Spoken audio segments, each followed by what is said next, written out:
मेरा नाम रुकैया है। मैं सैयद इज़हार अहमद की बेटी हूँ। मैं बहुत ज़्यादा परेशान हूँ। मैं अपनी अम्मी के घर इसलिए आई हूँ, चले मैं वो बेवा है, मैं उनका साथ दे दूँगी और उनकी खिदमत भी करूँगी और मेरे थोड़े जो माली हालात हैं वो भी ठीक हो जाएंगे। ठीक है, मैं इसलिए, और मेरे बहनोई ने मुझे धमकियाँ देता रहता है कि तुम्हारा कोई इसमें हक नहीं है और तुम्हारी कोई औकात नहीं है कि तुम इस घर में क्यों रह रही हो। मैं इसलिए रह रही क्योंकि वो मेरे बाप का घर है, मेरे अपने बाप का घर है। मेरी अम्मी भी मुझे टॉर्चर करती रहती है कि तुम इस घर में नहीं रहोगी। मतलब मैं इस घर ही में ही रहूँगी क्योंकि ये मेरे बाप की मलकियत है, तुम्हारी मलकियत नहीं है। विरासत का कोई हिस्सा नहीं हुआ है? नहीं, अभी तक कुछ भी नहीं हुआ है। वो मुझे कब्जा किया हुआ है, बहनोई ने करा हुआ, उसका नाम है शहाब मलिक।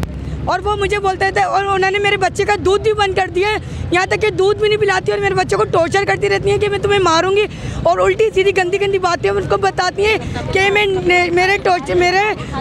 मेरे हालात सही नहीं है और मैं लाहौर से आई हुई हूँ। ठीक है, उसने मुझे मारा, मेरे कपड़े फाड़े और मुझे घर से बाहर निकाल दिया। क्या मुतालबा क्या है आपका? मैं चाहती हूँ कि उसको हमें इंसाफ दें और उसे इस घर से बेदखल कर दें क्योंकि वो छोटी बहन अपने मियाँ के कहने पे चलती है, हमारे साथ उल्टे सीधे गंदे इल्ज़ाम लगाती है। पहले उसने लगाया इल्ज़ाम कि मेरे मियाँ के साथ करवा रही है और फिर उसने मेरे ऊपर इल्ज़ाम लगाए कि तुम 10 लोगों से करवाती हो। गंदे उसने मेरे पर इल्ज़ाम लगाए। ठीक है, मैं चाहती हूँ मुझे इंसाफ दें आप। मैं सैयद इज़हार अहमद की बेटी हूँ, सदफ नाम है मेरा। मैं अपने ससुराल से आती थी ना, यहाँ पर मेरी बहन की शादी हुई थी, उसके बाद आती थी तो सही था सब कुछ। जब मेरे अब्बू का इंतकाल हुआ तो हमारा जो बहनोई है ना, ऐसा करके ना उसके सब कब्जे में हो गया। हमारे वो क्या बेरोजगार आदमी था? वो बेरोजगार थे, टायर धोते थे। उसके बाद शादी हुई, शादी के बाद उसने हमारे अब्बू को अपने काबू में कर लिया, हमारी अम्मी को अपने काबू, जो वो बोलता वो करता, सारे घर का काम, अब्बू की खिदमत वगैरह झूठ करके करता। तो इस तरह से वो उसकी तरफ हो गए। उसका नाम बताएंगे आप? उसकी रिहाइश कहाँ है? आप लोगों के साथ होती थी या कहीं और रिहाइश थी? नहीं, वो हमारे साथ ही रहता था। घर दामाद बन गया, आके यहीं रहने लगा, बेटी रहने लगी यहीं। हम लोग सब अपने घर किराए के घरों पे रहते हैं और वो यहीं आके रहने लगा। हालांकि शादीशुदा है, अपना घर है उसका, फिर भी बहन के साथ यहीं रहता था। तो अब आपका क्या मुतालबा है? आला हुक्काम से क्या मुतालबा है आपका? हम यही चाहते हैं भाई कि हमारे बाप का कारोबार है, ये चारों बच्चे संभाले, हम 7 बहन भाई हैं, हम सब परेशान हाल हैं। कारोबार नहीं है, 3 बच्चे हैं सबके। जाहिर बात उनको पढ़ाना भी है, इतनी महंगाई में नहीं पूरा हो रहा, ना हम पढ़ा पा रहे हैं उनको, ना खाना सही से खा पा रहे हैं। खानदान के कितने अफराद हैं, बच्चे समेत, मर्द और औरत? कुछ बताएंगे आप? 30-35 अफराद हैं हम लोग? जी 30-35 अफराद हैं हम लोग सब। 30-35 अफराद पर वो आपका जो बहनोई है उसका नाम क्या है? शहाब है। शहाब वो भारी हुआ है आपकी वालिदा को?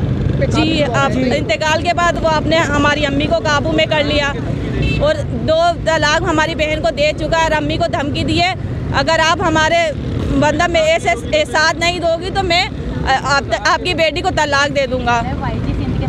और मेरी पुरजोर अपील है सिंध गवर्नमेंट से, वज़ीर आला से, गवर्नर साहब से और पुलिस से, रेंजर्स से, अदलिया से, तमाम से हम सब बहन भाइयों की ये अपील है कि हमारी इसमें मदद की जाए, हमारे को तहफ़्फ़ुज़ फराहम किया जाए, हमारे मामला जो भी चल रहे हैं इसके अंदर बखूबी खुदारा हमारा हक दिलवाया जाए और हमारे को रोड पे आने से रोका जाए, क्योंकि हम लोग तमाम बहन भाई रोड पे आ जाएंगे अगर ये मामला हमारे हल नहीं हुए। हमको इंसाफ चाहिए, कारोबार में हमें खड़ा किया जाए, अब्बू की दुकान पर हमारे मियाँ को खड़ा किया जाए। मामला जितने भी हम चाहते हैं हमें हमारा कारोबार वापसी मिले।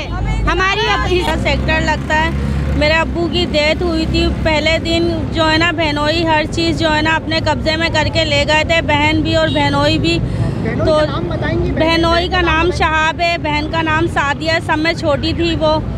तो जो है ना वो सब अब्बू के इंतकाल के बाद कब्जा करके ले गई थी। हमें कुछ पता ही नहीं था, समझ ही नहीं आ रहा था कि क्या हो रहा है क्या नहीं। फिर जो है ना अब्बू के इंतकाल के 20वें की बरसी थी, उसके 18वें दिन जो है ना बहनोई ने हम बहनों को जो है ना वो भाइयों के खिलाफ भड़का के जो है ना वो कपड़े फड़वाने का इल्ज़ाम लगाया। हमें जब भी समझ नहीं आया कि जो है ना हम क्या कर रहे हैं क्या नहीं। फिर उसके 1 साल 3 महीने के बाद जो है ना बहनोई ने हमारे साथ भी जो है ना हमें निकलवाने के लिए हमारी माँ से कहा कि जो है ना ये आपकी बेटियाँ आपको जान से मार देंगी। तो जो है ना हमारी अम्मा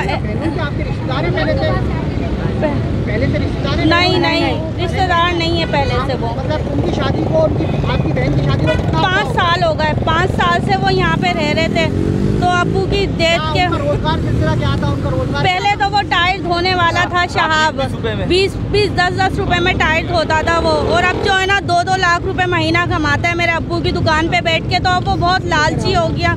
लालच के चक्कर में उसने पहले 2 बड़े भाइयों को निकाला, अब हम बहनों को भी निकाल रहा है वो घर से। हमें ताउन दीजिए। और मेरे बहनों ने हमें जो है ना 2 तलाक़ें दे दी मेरी बहन को ना। तो इसकी डिप्रेशन की वजह से जो है ना हमारी अम्मी से वो ये सब करवा रहा है कि वो जो है ना घर से निकलवा रहा है हमारे भाइयों को भी, हमें भी। तो आपके वालिद के इंतकाल से पहले वो टायर धोते थे, बहुत उनका रोजगार नहीं था जी। इंतकाल के बाद बहुत अच्छा रोजगार हो ऐसा? जी बहुत जी। पहले वो 15,000 रुपये कमाता था महीने के, अब वो 2 लाख रुपए कमाता है महीने के। तो ये सब हमारे अब्बू की दुकान से। और हमारे अब घर को पूरा लूट लिया।